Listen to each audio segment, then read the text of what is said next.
Did you receive the jail incident reports? I did see some, Your Honor. You might want to take a minute to review those before we go forward with your client, because they're going to be something I definitely have an issue with. All right.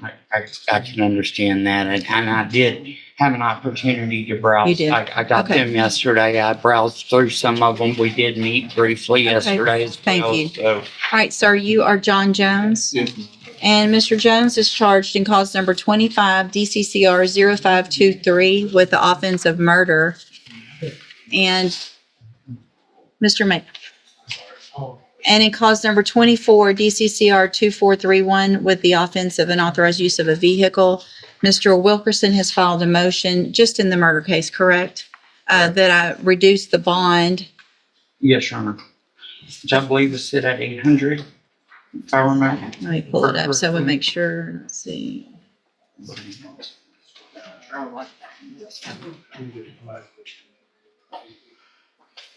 Misquote, because I have had several of these. It looks like in the motion it shows that just the murder. the murder is set at $800,000. And Mr. Wilkerson, do you intend to call your client or other witness? Your Honor, I just intend to call my client, and then also Venetia Jones, if she is still present. Mr. Johns, best you can, raise your right hand. Or Jones, I'm sorry. Do you swear or affirm the testimony you're going to give in this hearing will be the truth, the whole truth, and nothing but the truth? Thank you. You can go ahead, Mr. Wilkerson. Ms. Jones, you are obviously the same John Jones charged in this case with murder. You also have a companion case in which you are charged in a separate offense with unauthorized use of a motor vehicle. Is that correct? Yes, sir.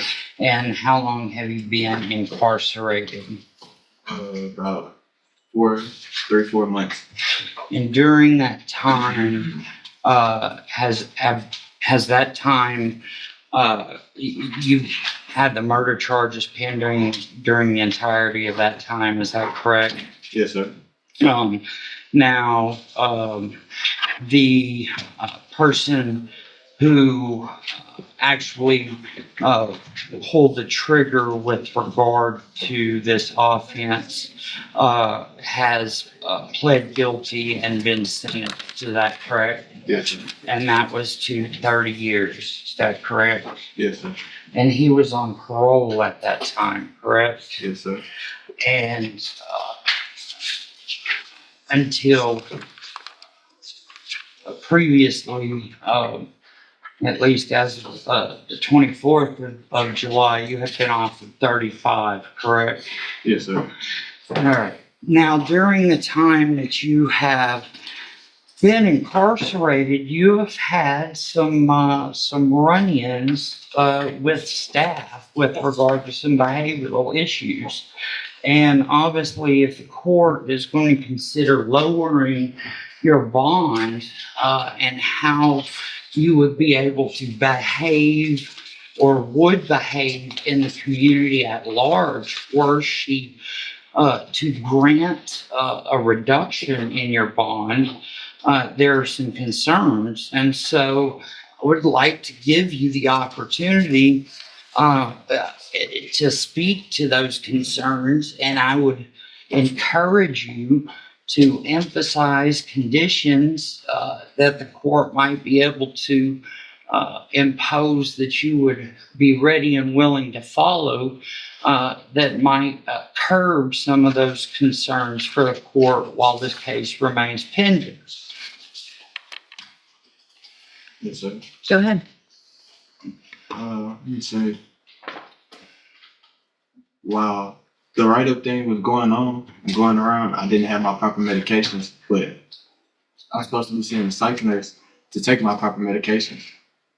And I feel like if he was to give me a bond reduction and I was to get those recommendations and I was to make bond, I would follow the rules because I take my medications now, which are for my anxiety, depression, and things of those nature. So I feel like a bond reduction is necessary, but So you have your medications now? No, but I should have them by the 21st. So what, I mean, anxiety and depression don't make you say things like,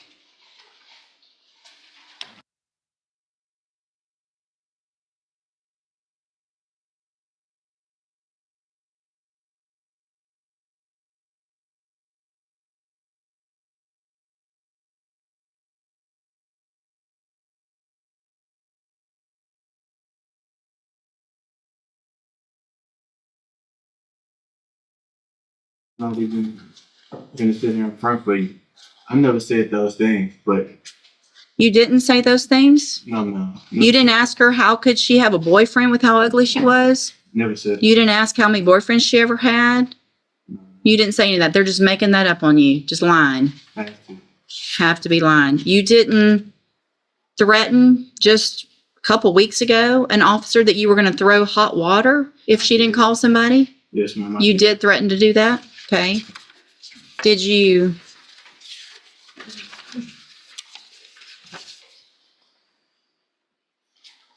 say at one point when y'all were getting in trouble that what it had to do with somebody giving a Bible back to another person, and you inserted yourself in something that wasn't about you, and you said, that's what's wrong with y'all officers. Y'all think we on y'all time, and I'm not. So you don't think you're on their time when you're in jail? I never said that.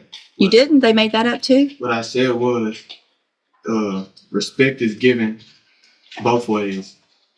That was my exact words. Respect is given both ways. And so you think you deserve respect with how you're acting. I got pages of incident reports, and it's pages only starting in June. We're talking about pages over just the last 2 months. Fighting. You've been in at least 2 or 3 fights, right? Yes, ma'am. Yeah. Mr. Coleman? Your Honor, I have just a couple questions. Mr. Jones, what did you do with the weapon after Lenny Nixon was shot? I gave it back to Green. And when did you and Green decide to rob Lenny Nixon? Objection, Your Honor. These questions obviously go to the guilt innocence aspect of I this. think you opened that door when you asked him about the shooting and who the shooter was. And the co-defendant. When did you decide to rob Lenny Nixon? We never decided to rob him. So if Green said you decided to rob him before he was shot, he would be lying? I mean, Yes or no? Yes or no? yes. Okay. They'd be lying. You knew the police were looking for you after Mr. Nixon had been shot, but nevertheless, you didn't turn yourself in, correct? I didn't know. Just Okay. after the fact, the next day. When Lenny Nixon was murdered as part of this robbery scheme with you and Green, you were already under or on bail for UUMV, 2 cases of UUMV, and also a burglary of a habitation, correct? No, sir. Never bailed out. You were charged with those offenses, correct? Yes, sir. You Great also- accusations. All right. You were also previously arrested for assault on a public servant, correct? Yes, sir. Criminal trespass. Yes, sir. Another UUMV. Yes, sir. Evading arrest. Another evading arrest with a motor vehicle. That's all included in your criminal history, correct? Yes, sir. Who is Venetia Jones to you? What? All right, pass witness, Judge. Thank you. Go ahead, Mr. Wilkerson. Yes, Your Honor, we've got to circle back over some of those. Just to be clear, Mr. Trevor, not Trevor, okay. Nixon was the gentleman who was shot, correct? Yes, sir. And you were staying at Nixon's house when Trevor Green came there. Is that accurate? Yes, sir. And in fact, and Trevor Green initially told officers that you had discharged the weapon that had killed Nixon, correct? Yes, sir. However, even he corrected that statement ultimately and admitted that it was he who had the weapon, correct? Yes, sir. And on that evening, he took your phone, correct? Yes, sir. And he provided you the firearm that had belonged to Nixon, correct? Yes, sir. Now, you were asked about an agreement to rob Nixon of a firearm. And whether or not an agreement was ever reached. At what point, or at any point, and if so, how did you learn of Mr. Green's intent of removing or taking a firearm that had been in Nixon's possession? It was about that morning. Well, I'm gonna say around that night, 1, 2 o'clock. What do you, and you say around that night, 1, 2 o'clock, what is it exactly that you were told at that time? Nixon keep pointing the gun in our face. Let's just take it. And how did you respond? Leave me out of it. I don't want no parts. And so, just very briefly, you yourself, Trevor Green and Nixon, had the three of you grown up together? Yes, sir. We all went to the same school at one point in time. Now, Trevor Green had just been released from prison, is that correct? Yes, sir. And is it the case that Trevor Green was actually coming into town to spend time with yourself? Now, Trevor Green, Trevor Green and Nixon, had the three of you grown up together? Yes, sir. We all went to the same school at one point in time. Now, Trevor Green had just been released from prison, is that correct? Yes, sir. And is it the case that Trevor Green was actually coming into town to spend time with yourself and with Nixon? And Trevor Green, when he came into town, he was with his girlfriend, is that accurate? Maybe nothing. Okay. Okay, we're not gonna try the whole case. I gave you some leeway. I gave him some leeway. I'm not gonna listen. I understand there's obviously some differences in opinion as to what happened and who's culpable. So that's all going to be for a jury or for you guys to work out. For just a couple more in a totally different direction, Your Honor? Totally different direction. All right. Now, you said you were getting your medications on the 21st. What medications are you speaking of? I'm supposed to be taking trazodone, hydroxyzine, persosine, and they're supposed to be giving me another type of med for me hearing and seeing things. So, while you have been incarcerated at Jefferson County Correctional Facility, the psychiatric or psychological staff provided by contract have made a determination that you actually have audio or visual hallucinations? Yes, sir. Okay. Your Honor, as a result of that, we will need to request. Just file the appropriate motion. Yes, Your Honor. I'll pass it over. I have no further questions, Judge. All right. And you said you had another witness. Can you proffer what that witness would be testifying to for me? Your Honor, that would just be his mother, Venetia Jones, and to the little bit of support that she would be able and really the inability to raise funds. Thank you. Stipulated. Okay, thank you. And I'm glad she's here. Thank you. Where is she? Thank you for being here, ma'am. Okay, anything else? Just a really brief argument. Go ahead, sir. Yeah, I filed it. I put that argument. I made it clear in the state's reply to the defense counsel's motion to reduce the bond, so I'm not going to belabor it. I just hit the high points, Judge. If the court is so inclined, the state constitution, the Texas Constitution, allows you to hold this defendant without bond because he committed a felony while on bail for a felony, Judge. I've cited the case law. I've attached it to my reply. I don't see that reply on this case. It would have been filed on August the 6th of this year. I see a couple of things.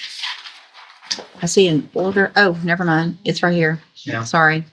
I cite Article 1, Section 11 of the Texas Got it. Constitution that states that if a defendant is on a felony, on bail for a felony and commits a subsequent felony, the court is well within its discretion to hold the defendant without bond if it so chooses to. And I've proffered to the court that I've spoken with the juvenile probation, with the juvenile department division of our office, and they have begun the process to certify this defendant as an adult, and that burglary habitation is on its way, should be making its way to your court soon, Judge.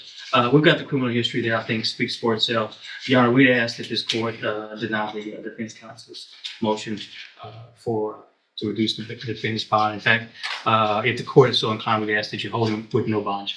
Thank you, Mr. Coleman. Yeah. Mr. Wilkerson, argument?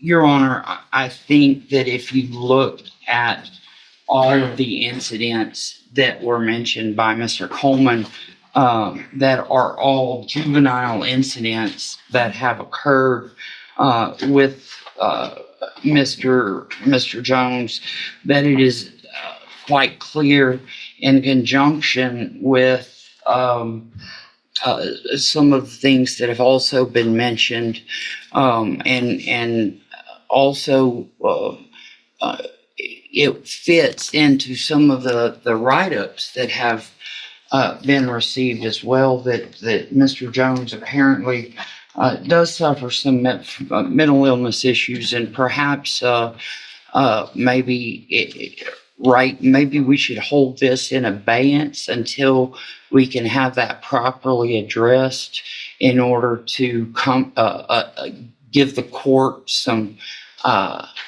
additional comfort that some of these behavioral issues might be more appropriately addressed. Here's what I'm inclined to do at this time. I'm not going to hold the motion. We can always, if the circumstances change, file a motion, and I will allow another hearing if there's a change of circumstances. Today, based on the nature of the offense, based on the amount of and nature of the incident reports from jail, based on the amount of and nature of the allegations of criminal history as a juvenile, Mr. Jones is 17, about to be 18, right? Yes, ma'am. So based on that, all of that, I am going to deny the motion to reduce the bond at this time. Obviously, it sounds like the jail's doing what they can to get Mr. Jones help. If you want to file a motion with regard to any other competency of whatever you want to file with regard to that, get that filed, and I'll take a look at it as soon as it comes through. All right, you go back with the bailiff. And listen, Mr. Jones, whatever issues you're having, none of that, in my opinion, coincides with how you're behaving, right? So you need to make an adjustment of what you're doing in jail. And if you don't, then Mr. Wilkerson's not going to have any argument whatsoever for me to reduce your bond later or anything like that. So I probably talked to just about everybody in that dorm, I think, in the last couple of weeks about this behavior. Y'all can all continue to act like you're acting, and y'all can all sit there and wait for your cases and then go to prison or whatever happens. Or somebody can step up and say, I'm not going to act like that. I'm going to get up when I'm supposed to. I'm going to follow the rules. I'm not going to fight. I'm not going to call names. I'm not going to, all those things. It's not that hard. Just follow the rules. You may not like them. Follow them. And if you can't, then stay in there and keep doing it. Does that make sense? Yes, ma'am. All right, go back with the bailiff.